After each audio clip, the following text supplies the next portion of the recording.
Hello friends, स्वागत है आप सबों का एबीसी एकेडमी पर। तो फ्रेंड्स, आज के इस क्लास में रुक्मिणी यानी कि प्लेटफॉर्म वॉल्यूम सेकेंड का बीपीएससी टीआरई 4.0 के लिए प्रैक्टिस सेट नंबर 4 लगाने वाले हैं। आप में से जो भी लोग बिहार मध्य विद्यालय शिक्षक भर्ती की तैयारी कर रहे हो, आप अगर क्लास 6 to 8 या फिर 9-10 की तैयारी कर रहे हो, तो आज का यह क्लास आपके लिए काफ़ी इंपॉर्टेंट है। आप में से जो भी लोग 1 to 5 की भी तैयारी कर रहे हैं, आप चाहें तो क्लास को देख सकते हैं। पैटर्न लगभग यही रहता है। आपके 1 to 5 में ईवीएस का सेक्शन बस जुड़ जाता है, तो उसके लिए आपको क्लास दिया ही जा रहा है। तो आप लोग वहाँ से क्लास को भी देख लीजिएगा, है ना। ईवीएस का सेक्शन आप चाहो तो देख के कवर कर सकते हो।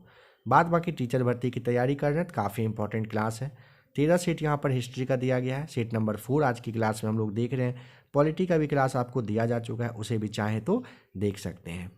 जो भी लोग नए हो, फिर से कहना चाहेंगे, प्लेलिस्ट आकर के चेक करिएगा, आपके लिए काफ़ी सारा क्लास है। आइए प्रैक्टिस सेट नंबर 4 के क्वेश्चन नंबर 71 पर, यानी कि जो अपना हिस्ट्री का सेक्शन है, चलते हैं वहाँ।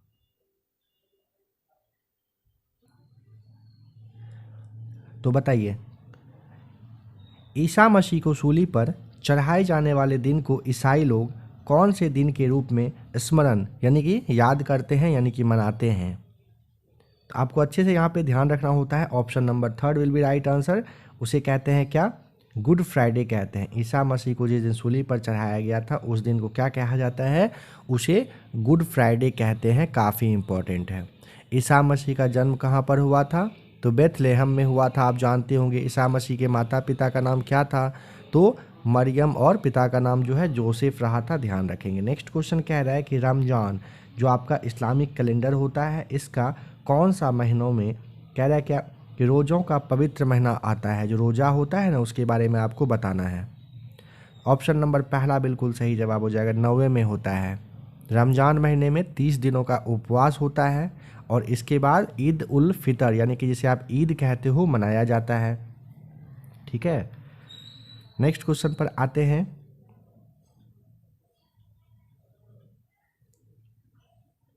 बताएं कि निम्नलिखित में से किस मौर्य राजा के शासनकाल में कलिंग युद्ध लड़ा गया था?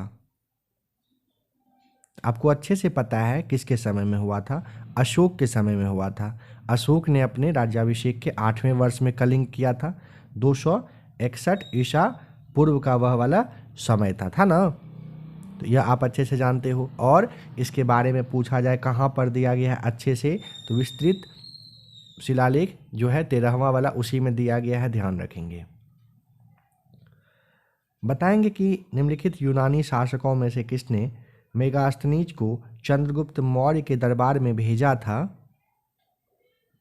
3rd हो जाएगा सही जवाब, सेल्यूकस निकेटर। यूनानी शासक कह रहा है कौन सा है जिसने मेगास्थनीज को कहाँ पर? तो चंद्रगुप्त मौर्य के दरबार में। आपसे सवाल यही पूछ लिया जाएगा कि मेगास्थनीज जो है वो किसके दरबार में आया था? चंद्रगुप्त मौर्य के, बिंदुसार के, इस तरह से ऑप्शन दे देगा। तो सबसे पहले ये ध्यान रखना होता है। ठीक है, भेजने वाले का नाम सेल्यूकस निकेटर बताना होता है। ठीक है, आते हैं नेक्स्ट क्वेश्चन पर। यहाँ पे कुछ बात अगर जानना चाहें तो देखिए, आप ध्यान रखिएगा। जैसे चंद्रगुप्त मौर्य है, चंद्रगुप्त मौर्य और सेल्यूकस के बीच में युद्ध हुआ था, उसके बारे में कहाँ पर दिया हुआ है? तो एप्पी यनस करके है, वहीं पर दिया गया है। एक व्यक्ति का नाम आप याद रखोगे, प्लूटार्क। प्लूटार्क के अनुसार जो चंद्रगुप्त मौर्य है, इन्होंने सेल्यूकस को 500 हाथी, आपको पता होगा कि उपहार में देने का भी काम किया था। कह रहा है कि भारतीय राष्ट्रीय कांग्रेस की पहली महिला अध्यक्ष का नाम बताएं। पहली महिला अगर आपसे पूछता है तो आपको एनी बेसेंट बताना होता है। 28 दिसंबर 1885 को स्थापना हुआ था। कांग्रेस पार्टी का पहला अध्यक्ष रमेश चंद्र बनर्जी साहब रहे थे। जो ए.ओ. ह्यूम है, उनको क्या कहा जाता है? कांग्रेस पार्टी का जनक कहा जाता है। 1917 का आपको ईस्वी याद होगा। एनी बेसेंट क्या बनी थी? तो कलकत्ता अधिवेशन की अध्यक्षता की थी, यही पहली महिला बनी थी। सरोजनी नायडू का नाम आपको पता है। इसके 8 वर्षों के बाद सरोजनी नायडू यानी कि 1925 में कानपुर में बनती हैं। फिर इसके 8 वर्षों के बाद, यहाँ पे 17 में 8 आप जोड़ेंगे तो 1925 आता है, और फिर 8 अगर जोड़ेंगे तो 1933 आता है। इसमें कलकत्ता अधिवेशन में नलिनी सेनगुप्ता कांग्रेस की अध्यक्ष बनी थी, और दूसरी भारतीय महिला थी ये। सिंधु घाटी सभ्यता में किस जानवर की पूजा के प्रमाण मिले हैं? ऑप्शन नंबर पहला आप अच्छे से जानते हैं, कुबरदार बैल हो जाएगा यहाँ पर। इल्तुतमिश ने बिहार में अपना पहला सूबेदार किसे नियुक्त किया था? तो ऑप्शन हो जाएगा मालिक जानी को। ठीक है, ऑप्शन में है नहीं है, ई को टिक करेंगे। इल्तुतमिश ने बिहार में अपना पहला सूबेदार किसे नियुक्त किया था? क्या बताएंगे? जानी आपको बताना होता है, यानी कि मलिक जानी नाम था उनका। बिहार, बंगाल, इनमें बख्तियार खिलजी ने मुस्लिम राजाओं की स्थापना की थी।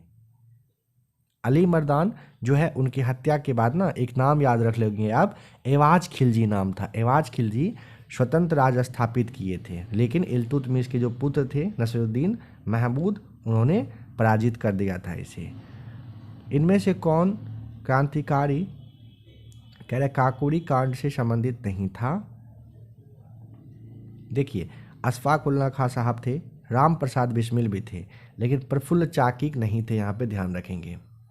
काकोरी कांड कब हुआ था? तो 9 अगस्त 1925 को हुआ था। घटना कौन अंजाम दिया था? तो HRA यानी कि हिंदुस्तान रिपब्लिकन एसोसिएशन के द्वारा, जो क्रांतिकारी संगठन था, उन्होंने ही किया था। ठीक है, ध्यान रख लीजिएगा, हिंदुस्तान रिपब्लिकन एसोसिएशन संस्था कब? तो 9 अगस्त 1925 को हुआ था। ठीक है, काफ़ी इम्पॉर्टेंट है। इसमें काकोरी कांड में टोटल 29 यानी कि 29 लोग थे, क्रांतिकारी सैनिक थे, मतलब वो थे क्रांतिकारी थे, जिनको कि क्या किया गया था? पकड़ लिया गया था। जिसमें कौन कौन थे? मेन अगर नाम पूछे, राम प्रसाद बिस्मिल साहब थे, अशफाक उल्ला खां थे, रोशन लाल सिंह थे, साथ ही राजेंद्र लाहिड़ी जो है उनको फांसी हुई थी, और एक व्यक्ति चंद्रशेखर आज़ाद थे, जो क्या हुए थे? फांसी से बचकर फरार हो गए थे। काफ़ी इंपॉर्टेंट है, याद रखेंगे यहाँ पर। ठीक है, नेक्स्ट क्वेश्चन कह रहा है 1 नवंबर 1913 को, कब? 1 नवंबर 1913 को पहला अंक किसका? गदर का पहला अंक कौन से भाषा में प्रकाशित हुआ था? आपको बताना है। सही जवाब हो जाएगा ऑप्शन नंबर बी, उर्दू में हुआ था। ध्यान रखिएगा, 1 नवंबर 1913 को गदर का पहला अंक कौन से? उर्दू में छपा था। गदर क्या था? साप्ताहिक पत्र था। कहाँ से? सैन फ्रांसिस्को से चला था ये। और 9 दिसंबर 1913 का डेट आप याद रख लेंगे। गुरुमुखी में भी ये छपने लगा था। ठीक है, ये जो पत्र है गुरुमुखी में भी छपने लगा था। कब से? 9 दिसंबर से। और 1 नवंबर को उर्दू में पहला इसका अंक आया था। गदर पार्टी के स्थापना में कौन कौन थे? पहले अध्यक्ष कौन थे? सोहन सिंह भाखना थे, और महामंत्री लाला हरदयाल बने थे। कह रहे कि वैदिक काल में प्रयुक्त पूर्व का अर्थ क्या होता था? दुर्ग, ऑप्शन नंबर पहला सही जवाब है।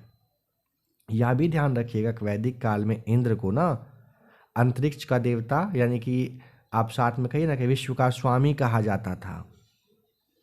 वैदिक काल में भगवान इंद्र के ही बारे में क्या कहा गया है पता है? कहा गया है ना कि ये बहुत गुस्से वाले देवता हैं। और पुरंदर कहा गया था। पुरंदर का मतलब होता है दुर्ग, या फिर जो आप किला कहते हो उसको, मतलब तोड़ देने वाला गुस्सा से। ठीक है, ये भी ध्यान रखेंगे। अच्छा, ऋग्वेद में अगर आपसे पूछता है कि इंद्र के लिए कितना श्लोक आया है, तो आपको 250 बताना होता है।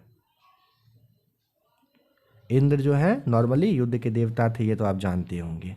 यह सवाल आपके बीपीएससी में पूछा गया है। ऋग्वेद में टीचर वाले में तक्षण किसे कहते थे?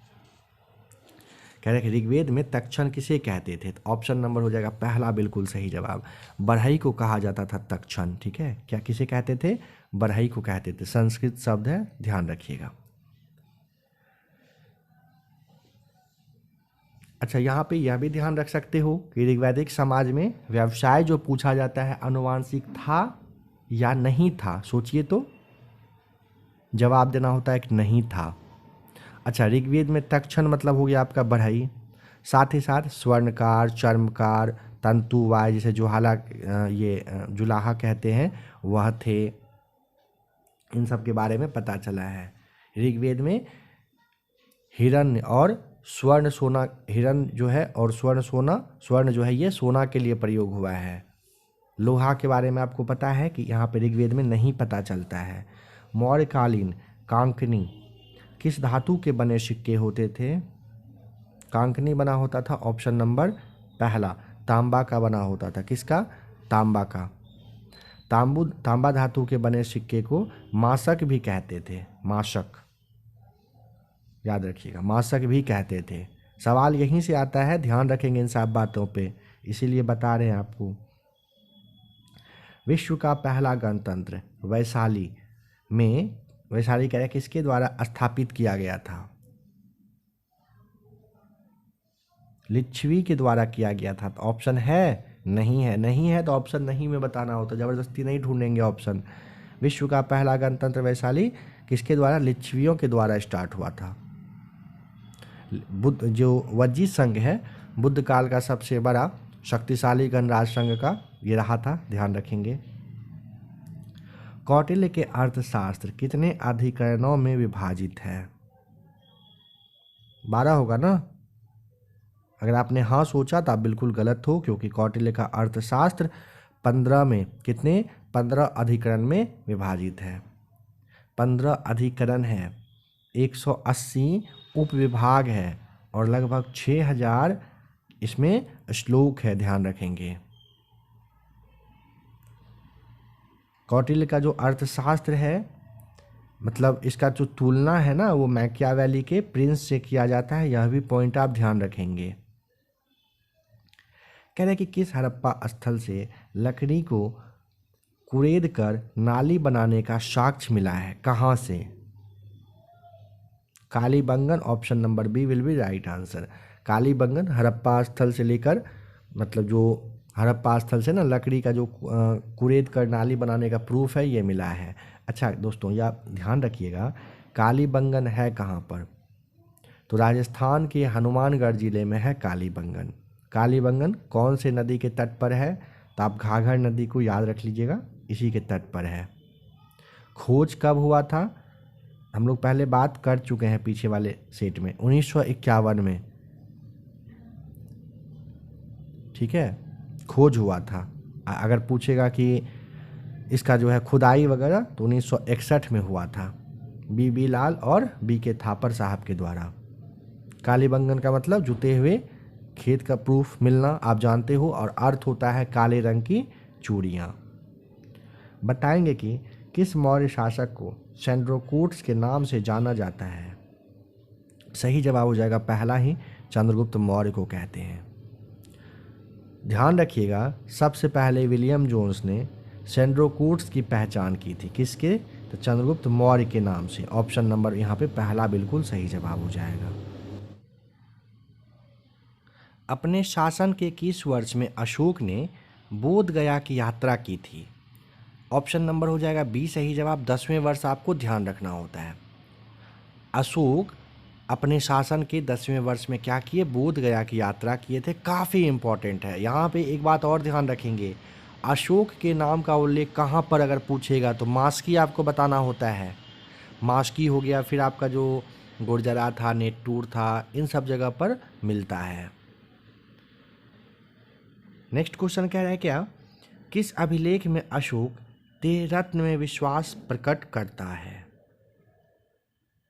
सही जवाब हो जाएगा पहला, भाब्रू आपको बताना होता है। भाब्रू लघु शिलालेख में अशोक त्रिधर्म में विश्वास प्रकट करता है।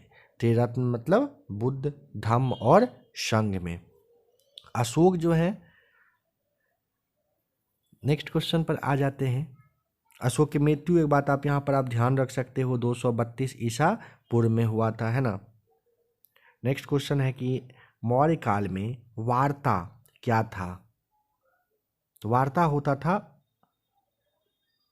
वार्ता में तो आपका कृषि कार्य आता था, पशुपालन आता था, है ना। तो यहाँ पे आप ना डी को टिक करोगे, एक से अधिक सही जवाब है। मौर्य काल में वार्ता का मतलब क्या होता था? अधिकारी भ्रमण, पशुपालक और कृषि कार्य होता था। तो ऑप्शन नंबर डी यहाँ पर बिल्कुल सही जवाब है। कब? मौर्य काल में कह रहा है। मौर्य काल में नॉर्मली मतलब क्या काम अच्छे से होता था, तो मौर्य काल कृषि प्रधान था, ध्यान रखेंगे। अच्छा, यहाँ पे और एक बात सुनिए, इसी काल में ना भूमि पर राज्य और कृषक दोनों का अधिकार होता गया था। राजकीय भूमि की व्यवस्था करने वाला प्रधान हुआ करता था, मतलब अधिकारी जिसे कह सकते हो, प्रधान अधिकारी आप कहिए ना, उसे शीताध्यक्ष कहते थे।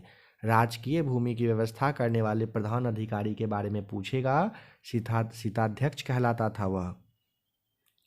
हर्ष का प्रधान सचिव कौन था? ऑप्शन नंबर बी सही जवाब हो जाएगा। भंडी आपको बताना होता है, हर्ष का प्रधान सचिव भंडी था।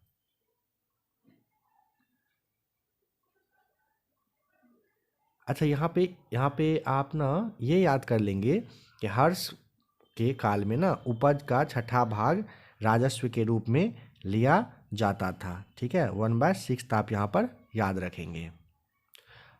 हर्ष के शासनकाल में जो और वहाँ का जो समाज था उसके बारे में जानकारी पूछेगा, कहाँ से मिलता है?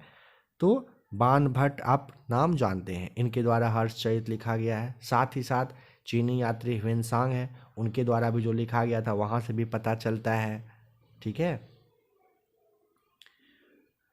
हर्ष का एक बात लास्ट में आप यहाँ पर याद रख लेंगे, हर्ष का जो है जो प्रधान सेनापति था, प्रधान सेनापति, उसका नाम आपसे पूछा जा सकता है, क्या था? सिंहनाद आपको बताना होता है। सिंहनाद हर्ष का प्रधान सेनापति था। किस वर्ष लिवरपूल और मैनचेस्टर के मध्य में जॉर्ज स्टीफेंसन ने रेलवे चलाई? तो 1825 आपको याद रखना होता है। ऑप्शन में है क्या? नहीं है, ई को टिक करिएगा। ठीक है, यहाँ पे लिवरपूल और मैनचेस्टर पूछा ना, तो देखिए 1825 में तो चला था, लेकिन ना कहाँ पे, लिवरपूल से मैनचेस्टर दोस्तों 1830 होगा, 25 क्यों होगा, 30 होगा यहाँ पर सही जवाब। ठीक है, 1830 में लिवरपूल और मैनचेस्टर के बीच में जॉर्ज स्टीफेंसन ने रेलवे का काम चलाने का काम किया था। 1814 ईस्वी आपको अगर ध्यान हो, 1814 में जॉर्ज स्टीफेंसन ने पहला भाप से चलने वाला रेलवे इंजन बना दिया था। द वेल्थ ऑफ नेशंस, इसके रचनाकार कौन है? काफ़ी इंपॉर्टेंट पुस्तक है, Adam Smith. Option number C सही जवाब है। The wealth of nations Adam Smith के द्वारा लिखा गया है। प्रकाशन इसका हुआ था 1776 में, 1776 में प्रकाशन हुआ था। इन्हीं को ना, एडम स्मिथ साहब को ना अर्थशास्त्र के जनक के नाम से हम लोग जानते हैं। मैकियावेली यहाँ पे पुस्तक दिया गया है, नाम अभी कुछ देर पहले भी बात की थे, द प्रिंस आपको बताना होता है। ठीक है, पुस्तक है उनके द्वारा द प्रिंस। डेविड रिकार्डो, इसके बारे में पता है किसके द्वारा, ये क्या है, मतलब लेखक है डेविड रिकार्डो, इसके द्वारा क्या लिखा गया है? इसके द्वारा ना राजनीतिक अर्थशास्त्र और कराधान का सिद्धांत लिखा गया है। आइंस्टीन साहब के द्वारा the world as I see it लिखा गया था। शेक्सपियर के द्वारा all is well that ends well लिखा गया था। कह रहे कि किस द्वीप पर नेपोलियन बोनापार्ट का जन्म हुआ था? ऑप्शन नंबर आप जानते हैं, पहला सही जवाब है। नेपोलियन का जन्म कब हुआ था? तो 15 अगस्त 1769 को, यानी कि 1769 को हुआ था। इनके पिता का नाम कार्लो बोनापार्ट था, कार्लो बोनापार्ट। जो कोर्सिका द्वीप है, इसकी राजधानी अजासियो है, ध्यान रख सकते हो आप, अजासियो। काफ़ी इम्पॉर्टेंट है, यहाँ से सवाल पूछा जाता है ना, नेपोलियन से जुड़ा हुआ। वर्ष 1804 में नेपोलियन फ्रांस का सम्राट बनता है। आधुनिक फ्रांस का निर्माता किसे कहते हैं? नेपोलियन को ही कहते हैं। और इसकी मृत्यु आपसे पूछा जा सकता है, तो 1821 में 5 मई को मृत्यु इसकी हो गई थी, नेपोलियन की मृत्यु हो गई थी, ध्यान रख लेंगे। कह रहे हैं कि कुतुबुद्दीन ऐबक ने किस मूल्य पर इल्तुतमिश को खरीदा था। पूछा गया सवाल है आपसे। 1,00,000 जीतल आप ऑप्शन नंबर बी को ठीक करेंगे। ऐबक जो है, कुतुबुद्दीन ऐबक, इनके बारे में ध्यान रखिएगा। लाहौर से ये शासन का संचालन करते थे। इसकी राजधानी लाहौर ही थी। जो कुतुबुद्दीन ऐबक है ना, कुतुबुद्दीन ऐबक, इन्होंने मलिक और सिफल सलाकार की सिफल सालार की कहिए कि उपाधि, ये मतलब उपाधि से शासन किया था। ये ऐबक ने न तो अपने नाम के सिक्के चलाए और ना ही खुतबा के नाम से जुड़वाया था, ना ही खुतबा में नाम जुड़वाया था। यह भी ध्यान रखिएगा। कहने का मतलब है जो कुतुबुद्दीन ऐबक है, ये ना सुल्तान का पद नहीं लिया था, पद धारण नहीं किया था। 1210 ईस्वी में, ठीक है, लाहौर में चौगान, जिसे पोलो कहा जाता था, खेलते समय घोड़े से गिरने की वजह से मृत्यु हो जाती है। लाख बख्श भी कहते हैं, लाखों में दान करने वाला था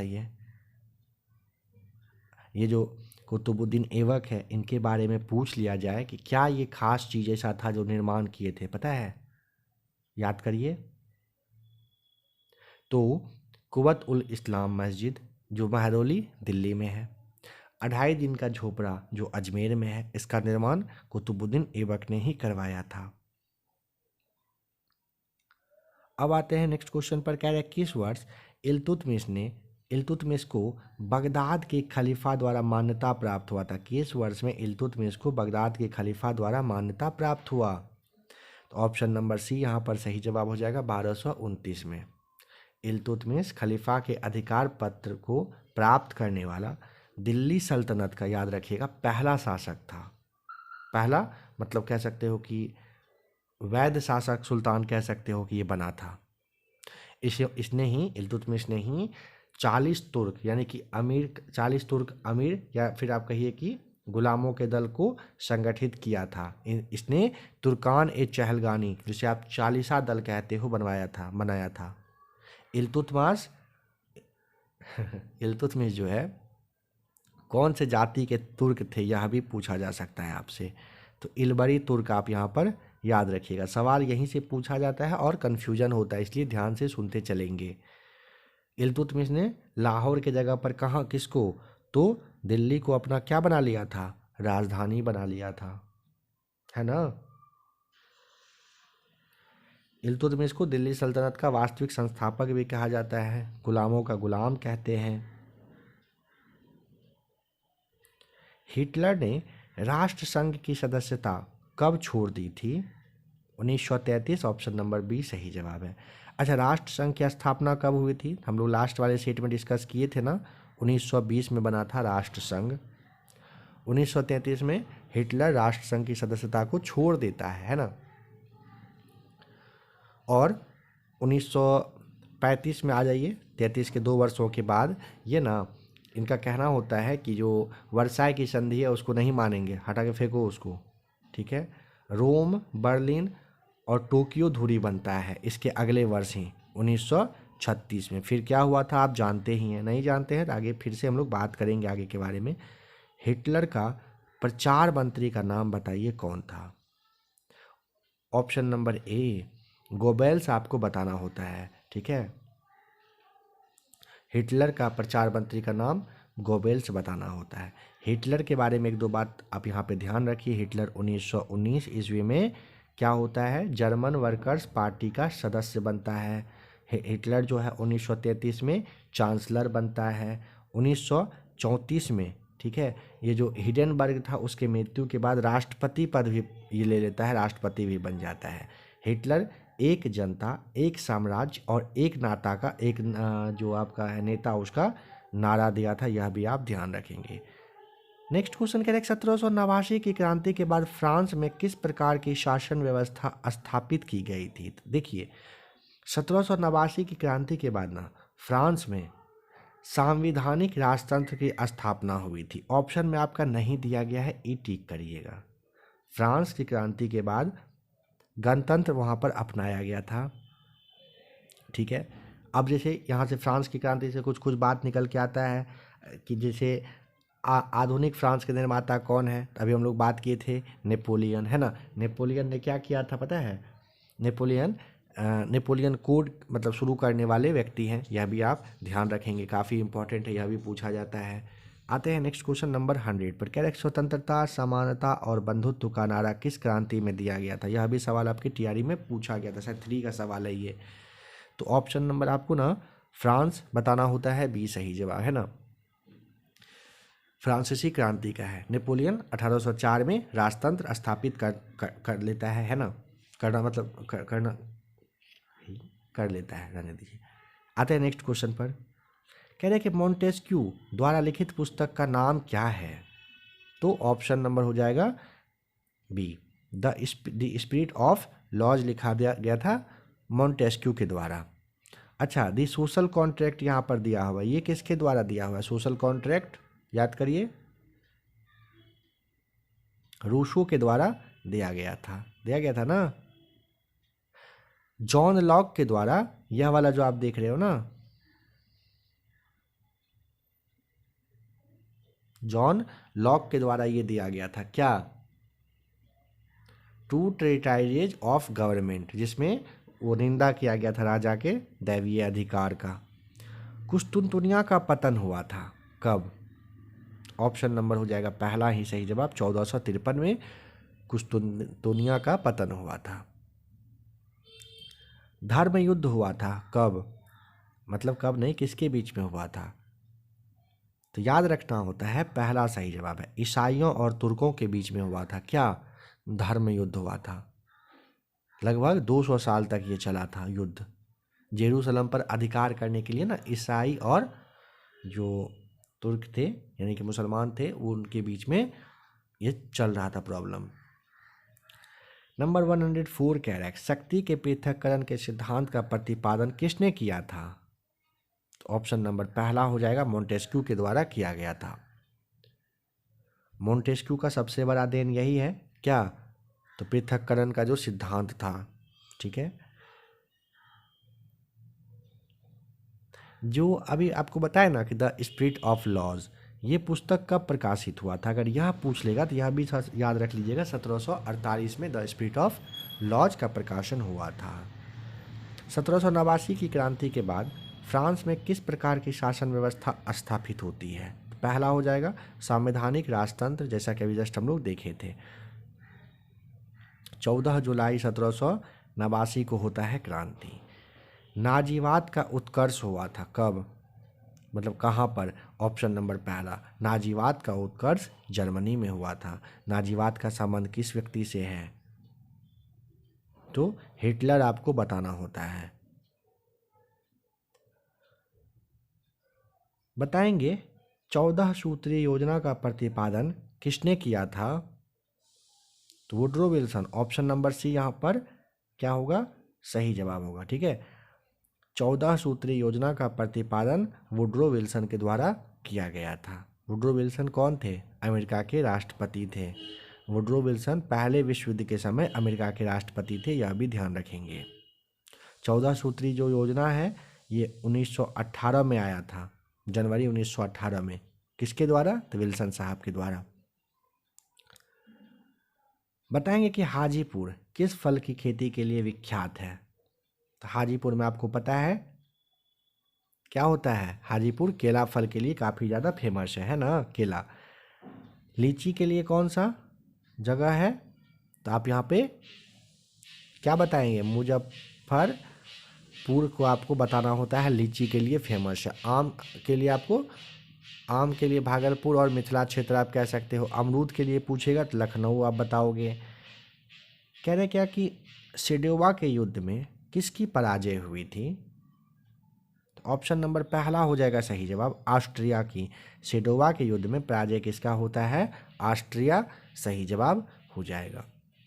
देखिए 1866 ईस्वी में ना ऑस्ट्रिया प्रसा में सिडोवा का युद्ध हुआ था, ठीक है। ऑस्ट्रिया के साथ आप यहाँ पे प्रसाद याद रख लीजिएगा। ऑस्ट्रेलिया और प्रसा के बीच में क्या हुआ था? ऑस्ट्रिया और प्रसा में सिडोवा का युद्ध हुआ था। सेडोवा के बाद वेनेसिया किसको मिलता है? इटली को मिला था। सेडोवा का जब युद्ध हुआ ना, जब युद्ध समाप्त हुआ ना, तो वेनेसिया जो जगह था वो इटली को मिला था। और इटली के एकीकरण में जोसेफ मैजिनी, काउंट काबूर और गैरिवाल्डी, इन सब का काफ़ी इम्पोर्टेंट रोल रहा था। किसके? इटली के बारे में कह रहे हैं, इटली के एकीकरण करने में। तो यहाँ पे सेट नंबर 4 होता है समाप्त। अब हम लोग देखेंगे सेट नंबर 5 को। आप में से जो भी लोग नए जुड़ रहे हो तो आपसे कहना चाहेंगे, आप एक बार प्ले लिस्ट आकर के चेक करिएगा। बीपीएससी टीआरई के लिए आपका किरण पब्लिकेशन है, रुक्मणी का आप देख रहे हो, इसके अलावा भी प्रैक्टिस सेट वगैरह है जो अच्छा पब्लिकेशन का है, तो आप लोग उसे ज़रूर देखिएगा। यह वाला जो थंबनेल शो कर रहा है, आप अगर इस क्लास को अभी तक नहीं देखे हो, अभी ही टच करके देखिए, आपके एग्ज़ाम में काफ़ी ज़्यादा इम्पॉर्टेंट रोल प्ले करेगा। पूरा एक किताब एक ही वीडियो में समाप्त किया गया है, तो मास्टर वीडियो के रूप में है। नीचे आपको लिंक भी दे रहे हैं, आप वहाँ से भी क्लास को देख सकते हो। क्लास 1 to 5 का यहाँ पे आपको थंबनेल शो कर रहा है, अगर नहीं देख पाए हो अभी तक, टच करके अभी ही देख लीजिए।